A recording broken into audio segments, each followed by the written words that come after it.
Welcome everybody to our Echo and AT May 8th, 2015 session.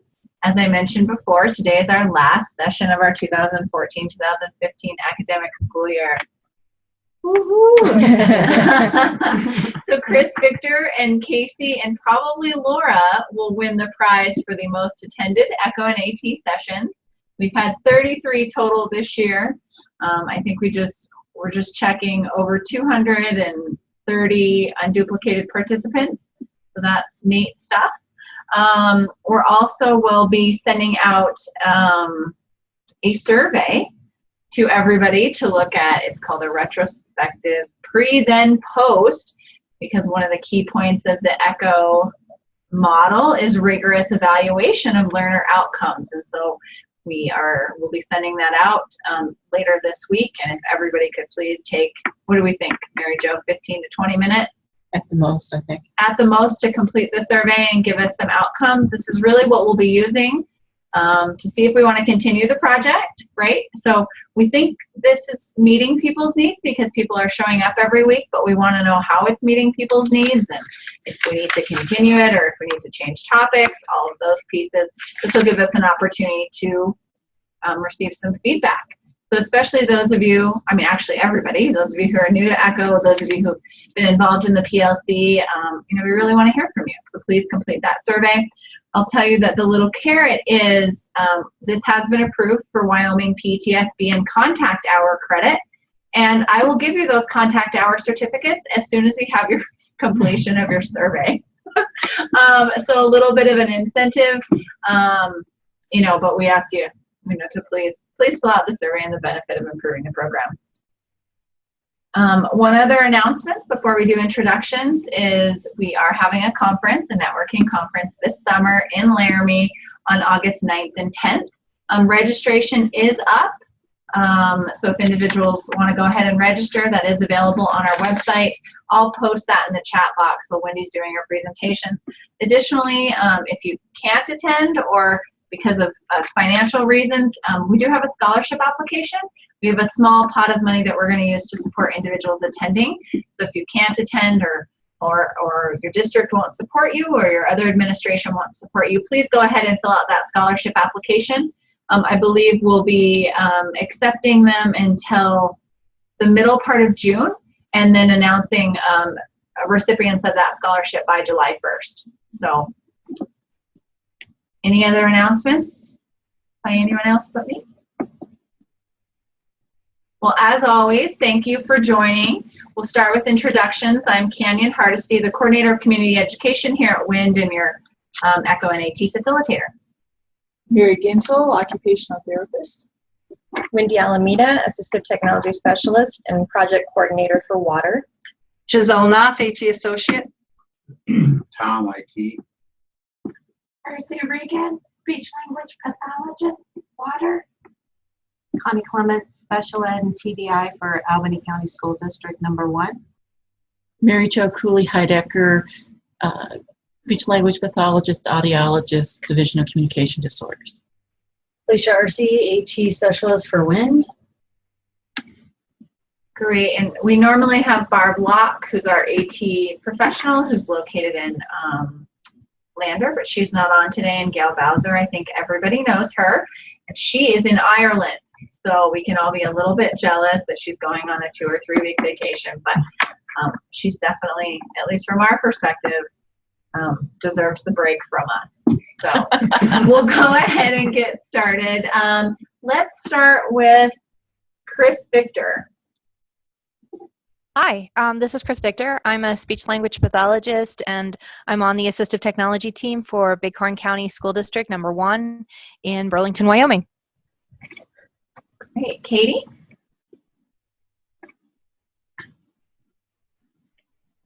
Hi, I'm Katie Harmon. I'm a resource teacher in School District number 2 in Green River. I'm Casey.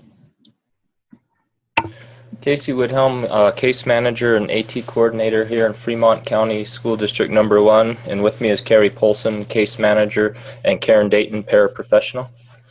Great, thanks for joining us. Lamar?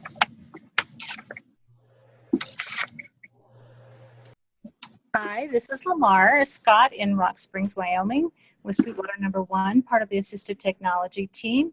It's nice to see a couple of you in person last week. And Ellen?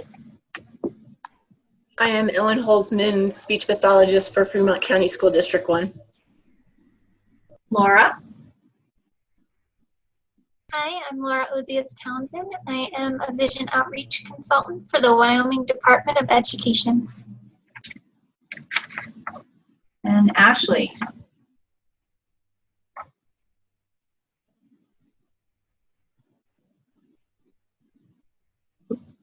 How do you unmute it? Oh, hi, first timer. I'm Ashley Fisher. I work for ISD 917 in Rosemont, Minnesota, and I'm part of our assistive technology team here too. For joining us, Ashley. Jennifer? I'm Shannon. I am Jennifer South, and I am an assistive technology specialist with Northwest Regional ESD out of Hillsboro, Oregon.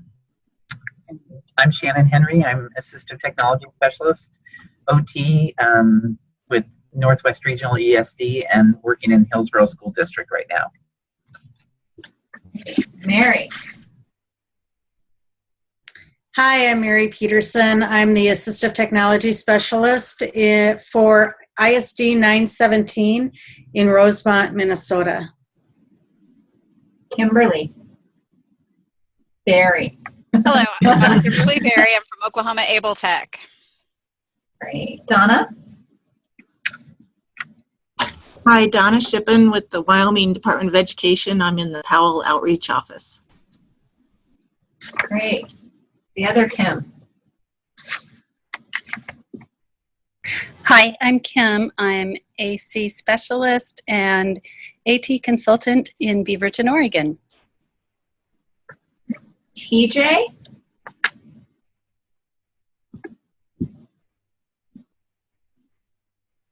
Go ahead. It looks like it's a phone line. Go ahead, TJ. There? Yep. Okay, I'm TJ Meacham. I'm the Vocational Rehabilitation Counselor here in Torrington, Wyoming. Great. Thanks for joining us. And we have another person on the line. It's their user is Battleman.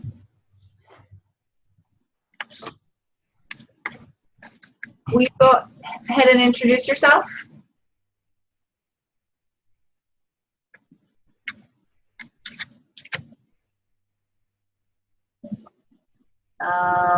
You go ahead and type a message. People go. So one more time, somebody whose username is Battleman. Oh, I think it's Europe. If you don't introduce yourself, because I mean, even though we'll do a didactic training when we start talking about students, just so you're aware, I will kind of sever the connection so that we're still FERPA compliant. So if you go ahead and introduce yourself. Okay, well, we will go ahead and turn the floor over to Wendy Alameda. As she mentioned, she is one of our amazing AT specialists here in the water program and will be presenting on... Oh, she's having technical difficulties. Okay. So it looks like it is this person, you know. If she could type in her introduction in the chat box, just so we can confirm it.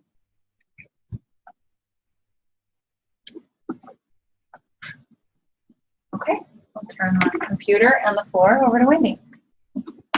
All right.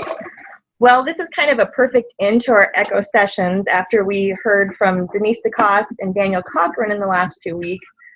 This whole feature, these programs all really fit well into what they talked about in their didactic sessions with the written productivity profile and the speech to text. So first of all, I kind of changed my title a little bit because when I was looking into word prediction, some of the programs really use both of these words, you know, kind of, they don't really differentiate between the two. So I wanted to put in word completion as well as word prediction because I think there can be some confusion with those two features. I am the project coordinator and assistive technology specialist for water as well as Wyoming Agri-Ability. and the Deafblind Equipment Distribution Program.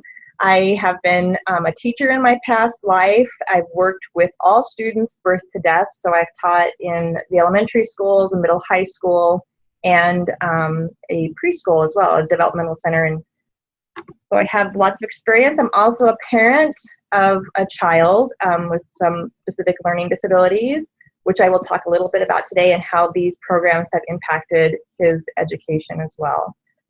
Just so you know, we do not sell or profit from demonstrating any of the products that we're going to discuss in the presentation. I did not pick any of them for any specific reason other than to give you kind of an overview of the things that are available and on the market today. Today I just want to talk about what word prediction and word completion are and some of the features that are available in those programs. So what is it? There's a little bit of a difference. There's word prediction, there's word completion, and sometimes we even talk about predictive text. So there are these different terms that kind of float around within these different programs and applications that are available today.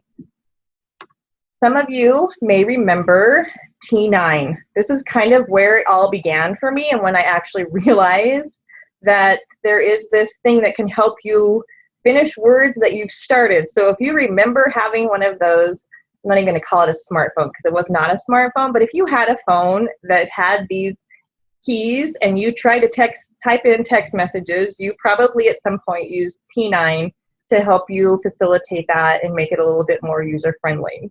So T9, interesting to note about T9 when I was doing some research is that T9, that technology was purchased by Nuance, who are the dragon people. So there are kind of some interesting things, and there's something else I'll talk about later in the presentation that has to do with Nuance as well. So I thought that was kind of interesting that they purchased those technologies. So word completion attempts to guess the rest of the letters in a partially typed word. So when you begin typing something in, if you type in the letter T, it's going to bring up some choices that begin with the letter T. That is word completion. Word prediction tries to predict the next word once you complete the word that you typed in. So it's trying to complete the sentence or continue on with what you're working on.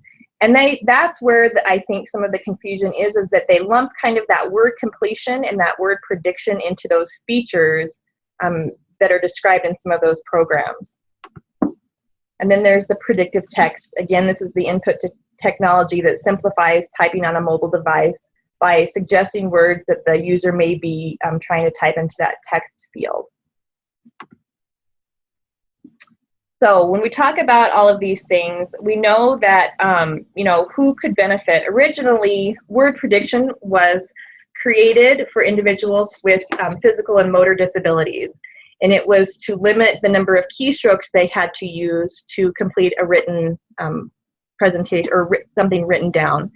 So we, kind of had it in mind that that would just be a helpful tool for them to use. In recent years, word prediction has shown to be very successful and very useful for many of our students with high incidence disabilities.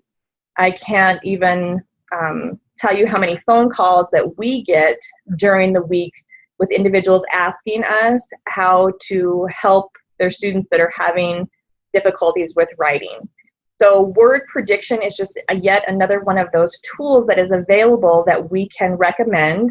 It's not, again, the feature that's going to meet all of those student needs, but it can be very helpful. So, when we're talking about it, and Daniel Cochran touched on it last week, it's just one of those tools, and it's one of those tools that can be used with text-to-speech, so that speech output. He said that, sometimes when students are using speech-to-text in the classroom, that it can be a disruption, and that some teachers are concerned about that being a problem in the classroom. Word prediction is something that students may be able to use in that situation. So it's just another alternative that can help them with their written assignments. So part of my personal story is with my child who has been on an IEP since the age of 4, and it was specifically for writing. We weren't sure at that time if it was because of issues with fine motor skills. So he saw an OT. He was also working with an SLP, and then we tried to mediate some things with his writing as well. Over the time period, as he continued to struggle to write, which included even writing his own name, he found some different tools that helped him do those things. And when he entered the public schools, he received a lot of services, and he was using lots of different things at that time. And he, seemed to be, everything was just going along pretty well, and we were moving right along.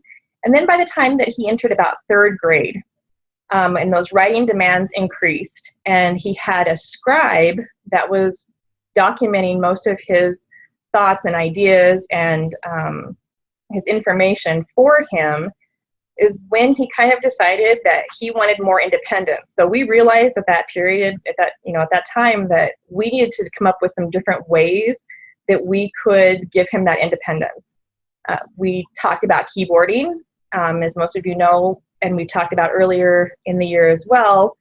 Keyboarding is not always developmentally appropriate for students that age. Usually, the research shows that about 4th grade is when we start introducing those keyboarding skills to students. So he didn't really have any keyboarding skills. He still had a really hard time with pen and paper and writing those thoughts and ideas down. So we started, scrambling to find ways to give him that independence.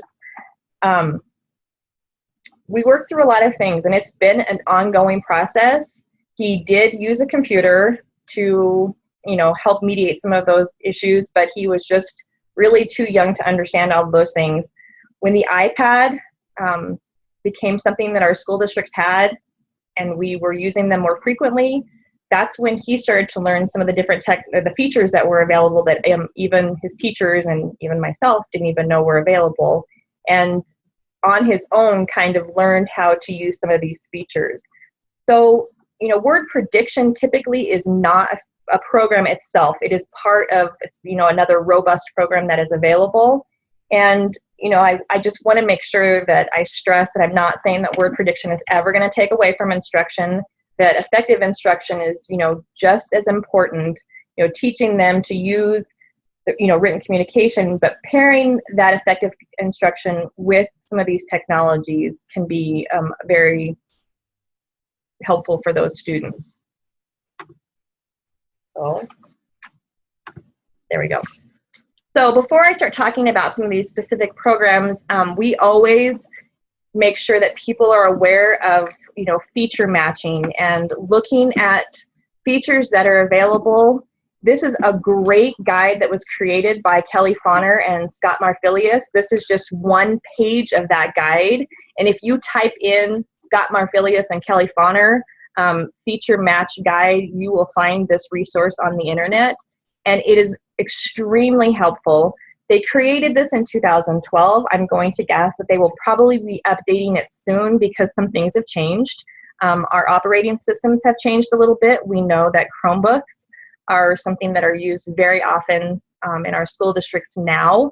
So I'm sure that they will update this as appropriate. But this is, this really is something that needs to be considered. If you've already done an AT evaluation on a student and maybe you've used the set, so you know a lot about that student, a lot about the environment that they're in and the tasks that they are required to complete, then you can also look at this guide to help you kind of narrow down those programs that are out there, because there are quite a few.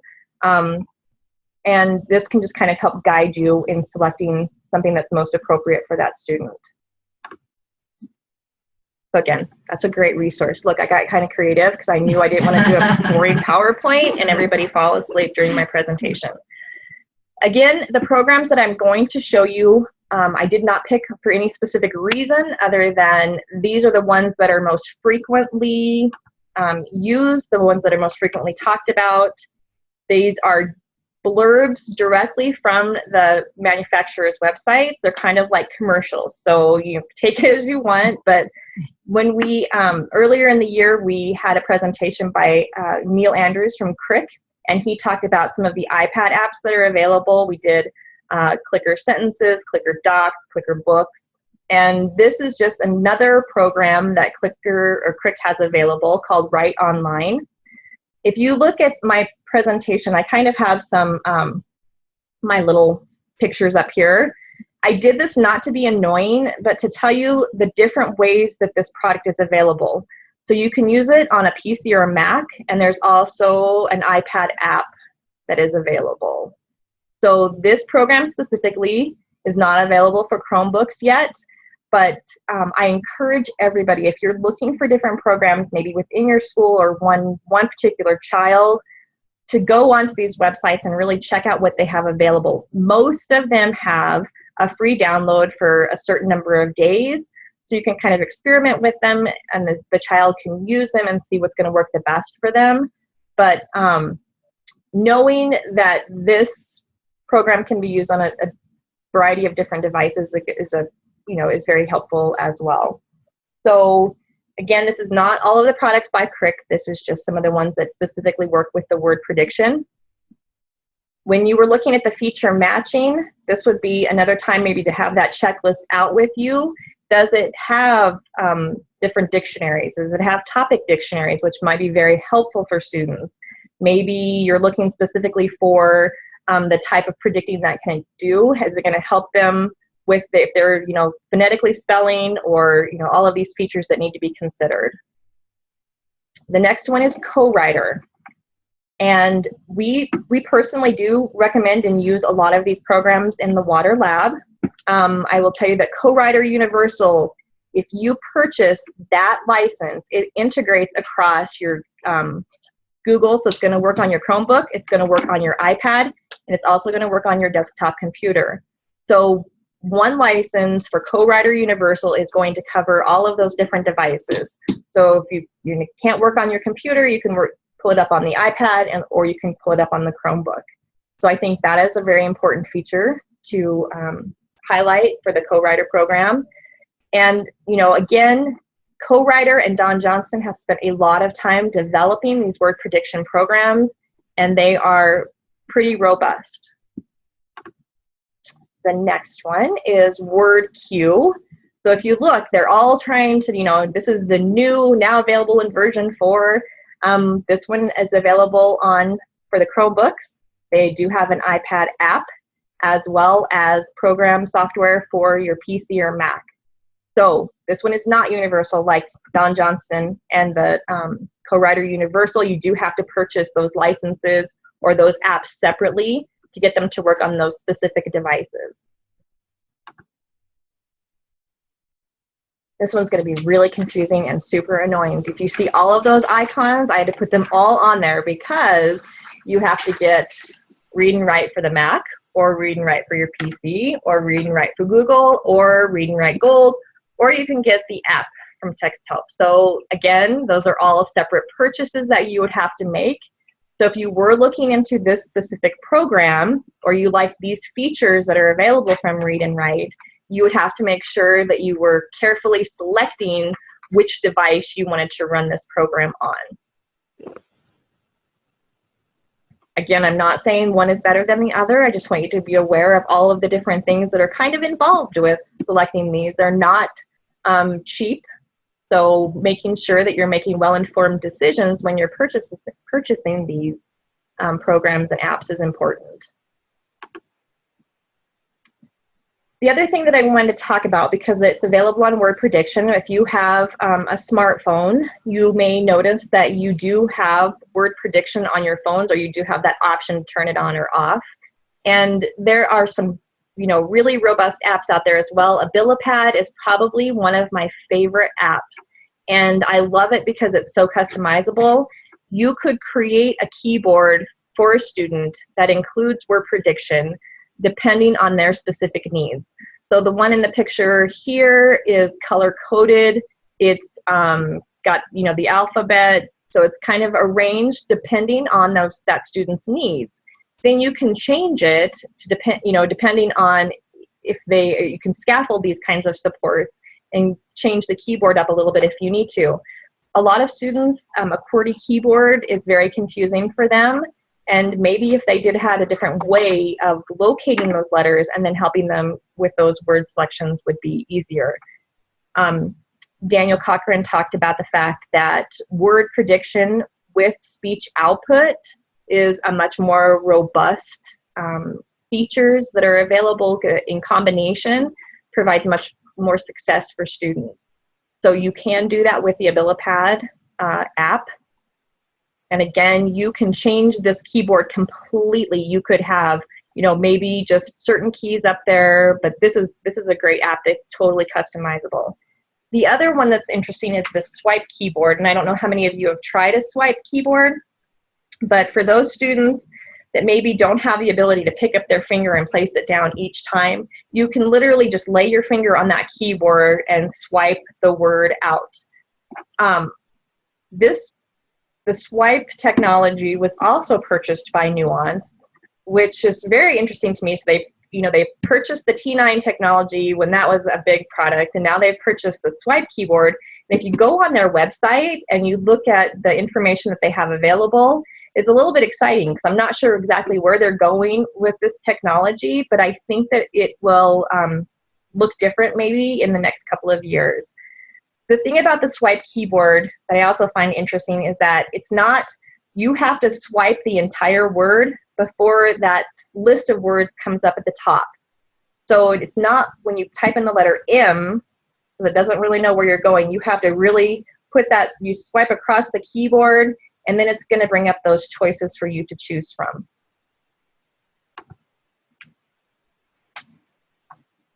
So when we talk about, you know, Daniel Cochran, when he was talking about the speech to text, this is not something that we have to purchase. It's not something that we can, you know, not tell children to use because it's out there, it's available. It's something that they could turn on today and use on their own technologies or on their own computers. So it's out there. When you're typing into Google, you start typing in what you're going to search for, and you come up with a list of things that you can select instead.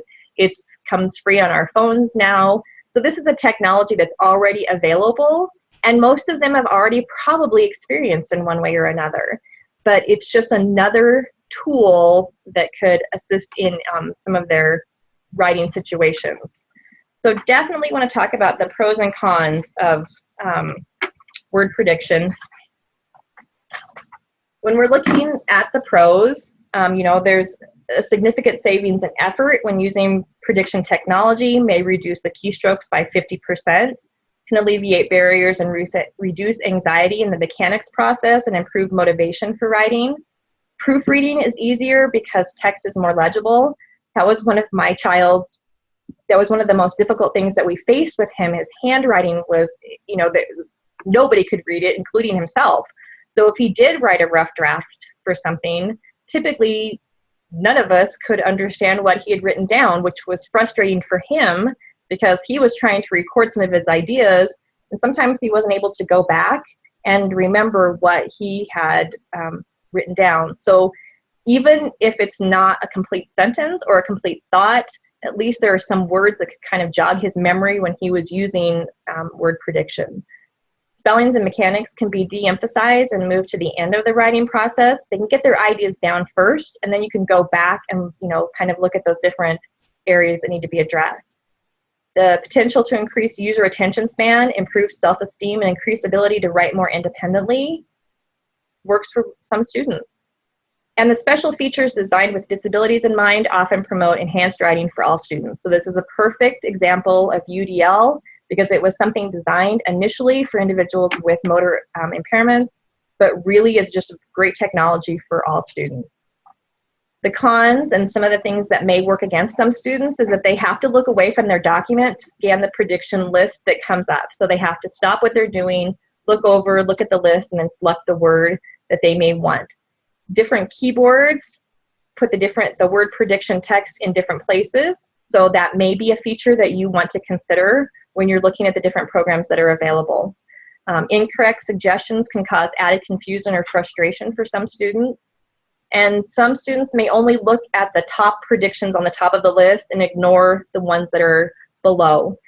Again, with those lists, you can customize that feature as well. So sometimes you may want 3 words to pop up that they can choose from, and maybe you can change that eventually and have 10 words that pop up. So it really just depends on the student, again, and how much support they may need.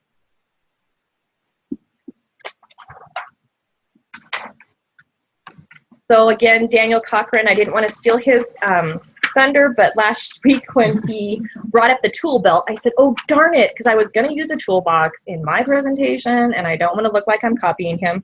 But I really think that it's incredibly important. I don't think that word prediction alone is going to have a huge impact on any student's writing. And really, for a lot of students in the beginning, word prediction can be kind of frustrating. So it's one of those tools that you may introduce, not making that child dependent on using this feature solely to complete writing assignments, but just something that they can think about, use when they need to. Most short writing assignments are not going to require word prediction for all students, but those longer assignments may need this feature to be involved. And really, with my child, and when he was using word prediction in the beginning, he didn't want to use it and he didn't think that it was helpful. But as he got older, he found more use for it. And what's really important when we're talking about students who have IEPs, just because a tool does not work for them at that period of time, it still needs to be considered later on. So, you can document it and you can say you introduced it to the student in the spring of 3rd grade. At that time, they really didn't use it. But over time, you may want to go back and look at it again because it maybe have more use for them and their skills may have changed a little bit. So word prediction could be something very useful to them at a different point in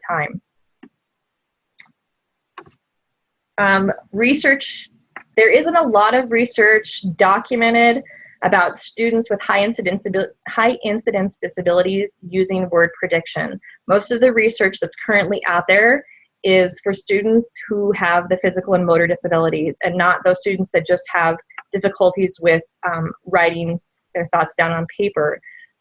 But this one was kind of important because it talked about the fact that word prediction alone and with text-to-speech, did show more syntactically mature compositions that were better organized and had fewer spelling errors. So, again, it's a combination of those two features together that had the most impact for student improvement. And, also knowing that it could increase a child's spelling. My student he was the worst speller in the entire world, and his spelling has improved immensely. Maybe that's because of maturity. Maybe he's being introduced to different words. I don't know what to attribute that to, but I can actually now read most of his rough drafts and we can go through and make changes. But, knowing that has a huge impact. A lot of the research also tries to point to word prediction and speed of written productivity. Really, word prediction does not have an impact on the speed, and actually it might slow things down a little bit. So knowing that you probably don't want to recommend word prediction to speed a student up in their writing is probably a good idea. Eventually it may make them faster, but in the beginning it's probably not going to improve their speed as they compose different materials. So here's a list of resources for the programs and some of the apps that I did discuss a little bit. Again, you don't have to use these specifically. If you just go in after we send you the PDF of this presentation, this may just help kind of pick those out. But everybody, they all have different features. And so all of these programs and apps need to be looked at separately because they may have features that will specifically meet the needs of a particular student or client that are very important. So, question. Thoughts, ideas, students that are using word prediction that have had a positive impact on. And it looks like somebody else has joined us on the phone, and so I'd like them to introduce themselves while people are thinking about their next question. Calling from 1405. Who's joined us on the phone? I joined you on the phone, but this is Kimberly Berry. I just signed off the computer and called instead. Oh, you sneaky. Okay, perfect. Thank you so much, Kimberly. Sure. This lady here introduced herself. Oh, Vera Edelman, Sped Tech Facilitator at Converse County School District 1. Okay, perfect. Thank you so much. So what questions do we have for Wendy? Comments, thoughts, maybe a student that this has worked really well with, something you want to share with the group? I do have a question for you. Go ahead, Connie. Since there's a variety of different ones, and you said one's not better than the other, have you seen people try several and then they find one that they really like? Most of the time we recommend that they go in and get those free downloads and try them out and just see which one works the best. They really do all have very unique features. The only product that I don't think you can download for free is the Co-Writer Universal. Yes, go ahead. Can that be loaned? We currently don't have Co-Writer Universal.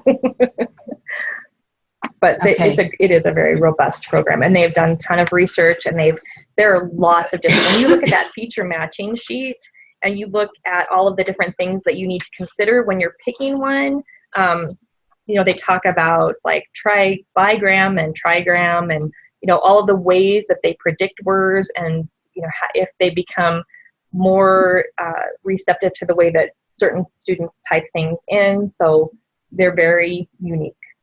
So looking at them, looking at those, the websites specifically, but you can also look at most of them have videos as well with students using them and then descriptions of how that program is used as well.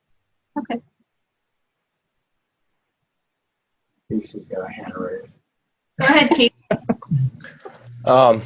Can you hear me? Yep. Last year we purchased Co-Writer 7 for our PCs, and it works great. But this year, being that we're going to a lot of Chromebooks, we did purchase Universal Co-Writer, and it's got some great features, and we've been using it successfully with students. Again, part of the one of the positives with that is that it can be used on multiple different devices. So if you're matching a device to a kid, it's already purchased and you can use it. I don't know, I think one of the features we didn't like about it was that I think you have to be typing in their program than if you have to copy and paste into a different one, but that's just a minor thing. So just know that there are different features to each one of them depending on what you need. That's it. Great. Thanks for sharing, Casey. Go ahead, Ashley.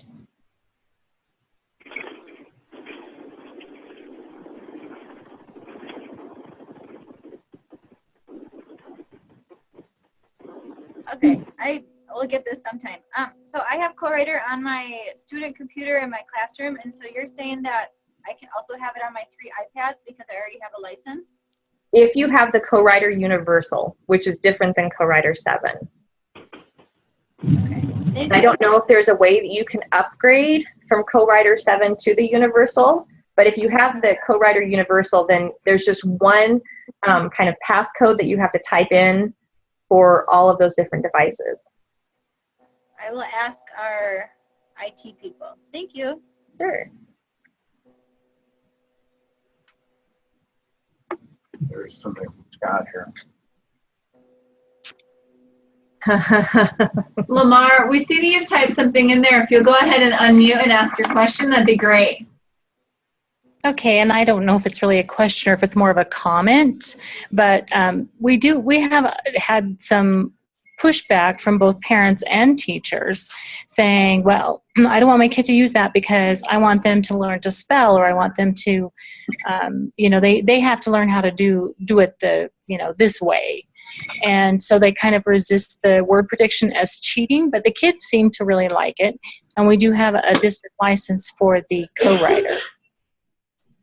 And I think we hear that as AT specialists. I think we hear that all the time with different programs. I mean, when autocorrect came out, everybody kind of freaked out, oh, nobody's going to learn how to spell now.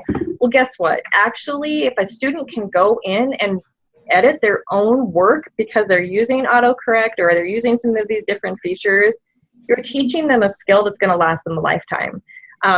As a student who uses word prediction, it has really increased his vocabulary. His writing has expanded, and he's a more confident speller. So, in my opinion, you can, I'm sure there are always going to be people who claim that it's cheating because it gives them a disadvantage. But if you have a poor writer anyway, who doesn't even want to write at all, what's worse, not getting them to produce anything, or giving them some tools that make them more independent and do enhance their writing skills. And that's sort of the argument that we have used, is that it's going to improve their vocabulary, because if they can't spell the word elephant, they're not going to write about elephants. Right. They're going to write about cats and dogs. And so, it's true. So if we can expand their vocabulary, number one, because a lot of times they can't spell that word, but they'll recognize it in that list, and that if they want to actually test them on spelling, well then, this isn't the tool that you're going to use when you do that. Absolutely. Go ahead, Mary. Okay, so one of the things that I've done is with the word prediction, and the kids have gone through the word prediction and dictating, writing their document. But I like to have them use the text to speech on top of it, just to listen to how does that sound? Do you have the punctuation in the right place? And the other strategy that I use with the kids as they're listening is I have them close their eyes and listen, and then we'll pause it, and I'll ask them a lot of times, does it sound right? Do we need to go back and make corrections? And I think teaching that editing piece is really important, because a lot of kids, they don't go back and do the that intense type editing that they need to do. So, and I've also seen kids on some pieces that if they are in a Word document and they do spell check, they just pick out the first word all the time. This is without word prediction, and it's a perfectly spelled document, but it doesn't make any sense. And you throw in that word prediction, and then it gives them so much more control, which I really like. Absolutely. I thought it was interesting when Denise DeCoste presented 2 weeks ago and was talking about how really complex skill writing is. Probably one of the most complex skills that we have students do. So again, all of those features and all of those tools that we can give them to accomplish that task is so important. And, editing is part of that writing process, but getting their ideas down first and then being able to go back and look at, oh, wow, this is what I was thinking about? That's really crazy. Then you can go talk about capitalizing and punctuation, and, they can just add to what they've already got down in the first place. When we get requests for different types of tools that are available, it's typically because the student has said, I do not want a scribe anymore. And at that point, some of them have not had any skills taught to them because they've just had a scribe who's, taken down all of their thoughts, all of their information, and written it down. And we've kind of neglected to teach the students any other skills to fall back on if that scribe is not available, or they no longer want that person to follow them around and write things down. Once students become proficient readers, which is another problem that we run into, and they start reading what the scribe has written, if the scribe hasn't written word for word what that student has said and has kind of implied something and put something else down on the paper, those students get really, really upset. So a scribe is good for a certain period of time as those child is, in those initial grades, until we can start teaching them these technologies and tools. But then we need to think about, what are we going to provide for them that's going to make them more independent?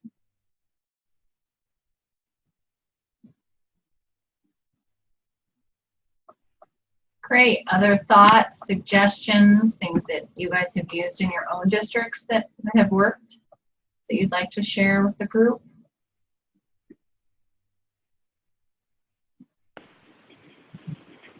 Can you all hear me?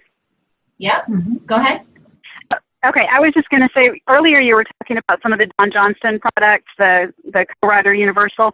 I'm not sure if it's included in that or if it was Snap and Read, but I think it might all be integrated now. And I just wanted to point out that they also do this text leveling, where, if you're on the internet and you find a passage or whatever program you're in, it will bring the text kind of down to the grade level to make it more easily comprehensible.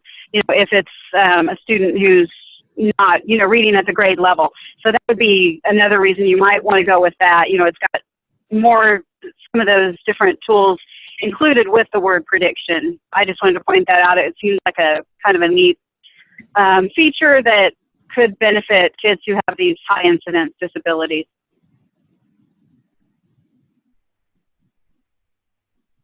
Great. Thanks for sharing that, Kimberly. You bet. Other comments?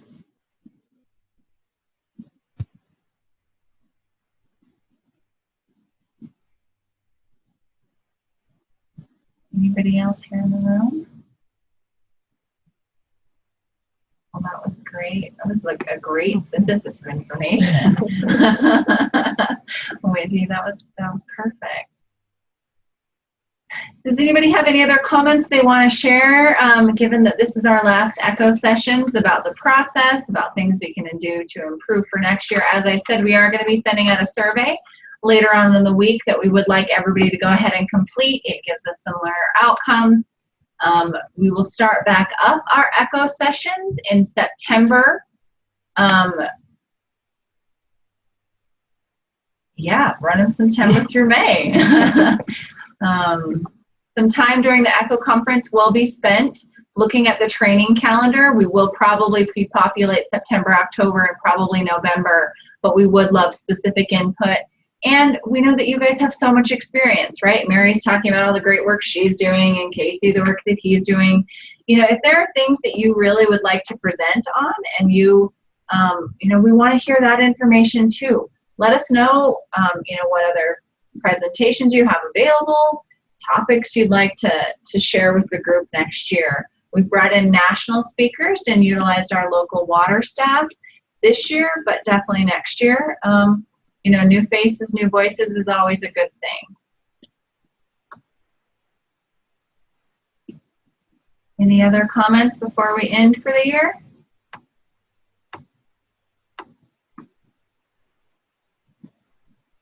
Okay.